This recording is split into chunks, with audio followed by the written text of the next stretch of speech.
মাননীয় প্রধানমন্ত্রী জনাব তারেক রহমান এই ঈদগাহ ময়দানে ঈদের নামাজ আদায়ের সম্মতি জ্ঞাপন করেছেন এবং দীর্ঘদিন পর জাতি মহামান্য রাষ্ট্রপতির সাথে একজন পুরুষ প্রধানমন্ত্রী হিসাবে এই ঈদে একসঙ্গে দুইজন ভিভিআইপিকে নামাজ পড়ার জন্য দেখবেন এবং যে সমস্ত মুসল্লিরা এখানে উপস্থিত থাকবেন তারা তাদের সঙ্গে সাক্ষাৎ করতে পারবেন এবং দেখতে পারবেন।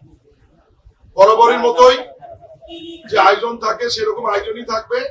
ইতিমধ্যেই প্রশাসক মহোদয় বলেছেন এর বাইরেও একটা মেডিকেল টিম এখানে থাকবে, অজুর ব্যবস্থা থাকবে, ভদ্র মহিলাদের জন্য মুসল্লিদের জন্য আলাদা ব্যবস্থা থাকবে, সাধারণ মুসল্লিদের জন্য আলাদা ব্যবস্থা থাকবে, পুরুষ এবং মহিলা মিলে সহ কম বেশি প্রায় 40,000 মুসল্লিদের এখানে নামাজের ব্যবস্থা থাকবে।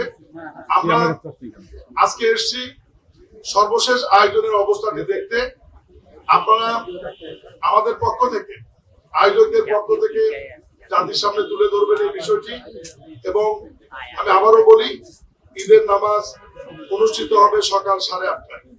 এই সময়ের মধ্যে যে সমস্ত মুসল্লিরা মহামান্য রাষ্ট্রপতি এবং বাংলাদেশের সবচাইতে এখন জনপ্রিয় প্রধানমন্ত্রী জনাব তারেক রহমানের সঙ্গে যারা ঈদের জামাতে নামাজ আদায় করতে চান তাদেরকে আমি আর অনেক পূর্বেই এখানে আসবার জন্য দাওয়াত করছি, আমন্ত্রণ জানাচ্ছি।